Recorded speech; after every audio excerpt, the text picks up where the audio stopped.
Hello बच्चों, आज की वीडियो के अंदर बात करने वाले हम फोरफिटेड्स के एग्जाम्पल की। और आज के अंदर वीडियो के अंदर कम से कम आप लोगों को 3 एग्जाम्पल बताऊंगा। तो तीनों ही एग्जाम्पल जो है वो अलग अलग होंगे। तो प्लीज इसके मैंने एग्जाम्पल लिखा हुआ है, इसके बाद और एग्जाम्पल लिखूंगा, प्लीज आप थोड़ा ध्यान से सुने। मान लीजिए कोई कंपनी है और किसी पर्सन को शेयर इशू करती है और उस पर्सन के पास में 180 शेयर्स होल्डर है, वो यानी कि 180 उसके पास में शेयर है। और एक शेयर कितने रुपए का है? 10 रुपए का है। और जो कि उसने उस 10 रुपए में से केवल 8 रुपए ही मांगे हैं, तो हम ये मान के चलेंगे कि उसने फाइनल कॉल नहीं मांगी होगी, जैसा अभी तक क्वेश्चन में लग रहा है।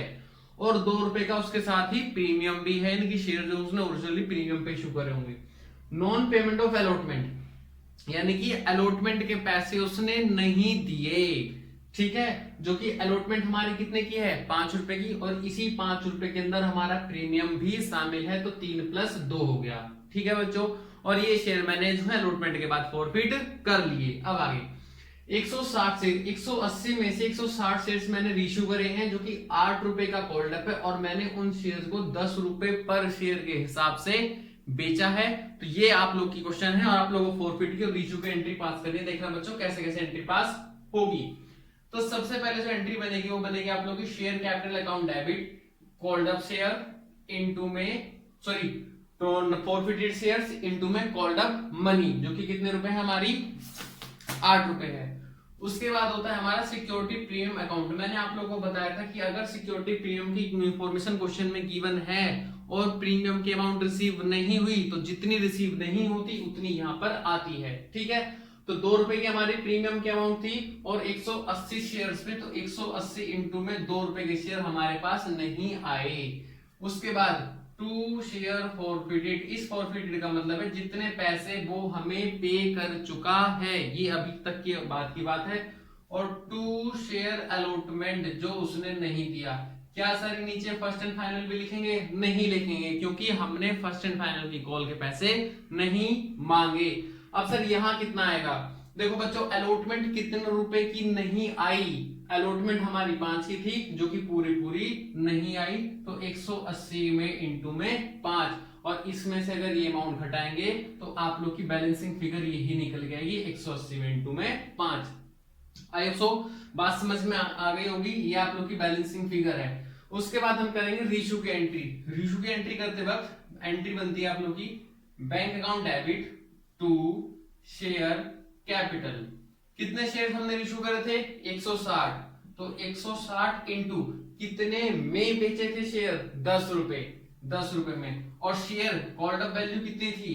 160 इंटू में 8। अब बताओ बच्चों, डिफरेंस ऊपर है नीचे?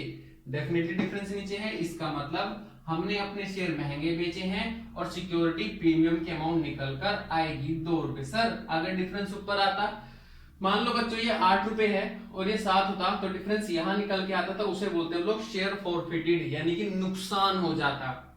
अब हमें निकालनी है बच्चों कैपिटल रिजर्व की अमाउंट। तो एंट्री बनती है आप लोग की share forfeited account debit to capital reserve. अब इसकी जो अमाउंट है बच्चों, देखो कैसे निकलती है। इस फॉरफिटेड की अमाउंट में से अगर यहां फॉरफिटेड निकल के आता तो हम उसे डायरेक्टली माइनस कर देते, लेकिन इस कंडीशन में फॉरफिटेड शेयर्स और इश्यू शेयर कैसे, दोनों अलग अलग है। तो कैसे निकालेंगे? देखो 18 पंजे 90, यानी कि टोटल फॉरफिटेड अमाउंट, सुनते रहना, total forfeited amount divide by total forfeited shares into में रीशू शेयर माइनस, माइनस कर देना अगर कोई नुकसान, जैसे कि यहाँ पे डिफरेंस ऊपर निकल के आता है ना बच्चों, तो यहाँ पे क्या लिखा जाता है? 2 शेयर फॉरफिटेड, कुछ अमाउंट नहीं है तो हम कितना मान लेंगे? 0, और इस अमाउंट को क्या कर देंगे? यहाँ पे माइनस कर देंगे। तो जो आप लोग का आंसर निकल के आएगा वो आप लोग का आंसर जो कैपिटल रिजर्व का निकल कर आएगा, जो कि 800 रुपए का गिवन है। आई होप बच्चों बात समझ में आ गई होगी। तो प्लीज इस चैनल को जो है सब्सक्राइब करें, वीडियो को लाइक करें। हेलो बच्चों, एक दूसरा क्वेश्चन है। मान लीजिए कि क्वेश्चन के अंदर एग्जांपल है कि 200 shares at the rate of 100 each है और 70 रुपए कॉल्ड अप है। ठीक है बच्चों, और उसने केवल हमें paid application and allotment money ही करी है, केवल 50 रुपए, नहीं कि उसने हमें एप्लीकेशन अलॉटमेंट की मनी दे दी है और बाकी उसने पैसे नहीं दिए, तो हम उसके शेयर को क्या करेंगे, फोरफिट करेंगे। इसका मतलब हमने उसके 200 शेयर को फोरफिट करेंगे और इशू कितने करेंगे, 150 शेयर इशू करेंगे। 70 रुपए पेड अप, 80 रुपए का बेच दिया। 70 रुपए होने चाहिए थे लेकिन बेचा कितने का हमने, 80 रुपए का। तो देखो बच्चों एंट्री कैसे बनती है, सबसे पहले share capital account debit, forfeited shares into called up money. Called up money कितनी है आप लोग की, 70,000 है, ठीक है बच्चों। और सिक्योरिटी प्रीमियम की इंफॉर्मेशन गिवन नहीं है इसलिए सिक्योरिटी प्रीमियम नहीं लिखेंगे। To share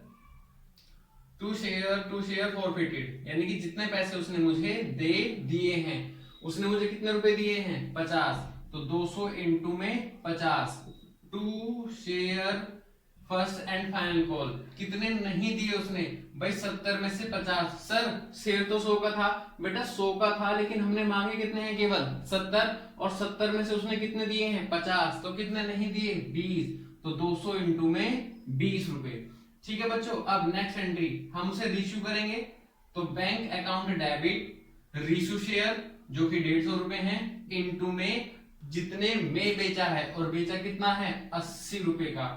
to share capital reissue share into paid up, called up, fully paid up, इनमें से कोई भी वैल्यू यहाँ पे लिखी जाएगी। अब देखो डिफरेंस ऊपर है नीचे, नीचे है, और अगर नीचे है तो इसका मतलब हमने शेयर महंगा बेचा है, मतलब सिक्योरिटी प्रीमियम पे बेचा होगा 10 रुपए का।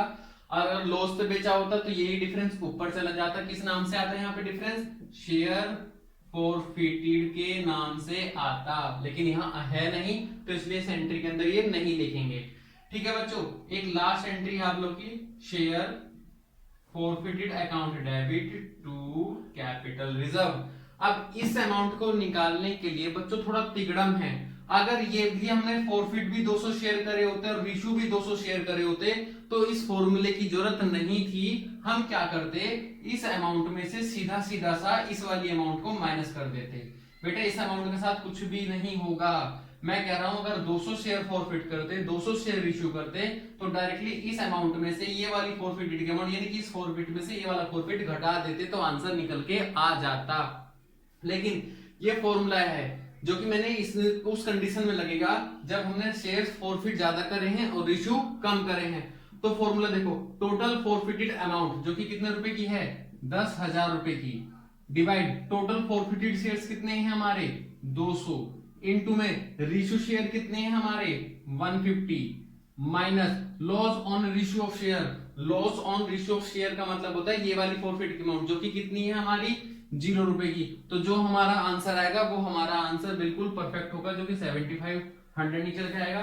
तो हम यहाँ पे इसी अमाउंट को यहीं पर ही रख देंगे। आई होप सब बात समझ में आ गई होगी। और प्लीज यार आप लोग मेरे चैनल को सब्सक्राइब कर लें, क्योंकि आप लोग हमेशा नई नई वीडियोस के ऊपर कॉन्सेप्ट वीडियो हमेशा मिलेगी और अकाउंट्स और इकोनॉमिक दोनों को मिलेगी। तो प्लीज आप लोग मेरे चैनल को सब्सक्राइब करें और वीडियो को लाइक करें। Thank you.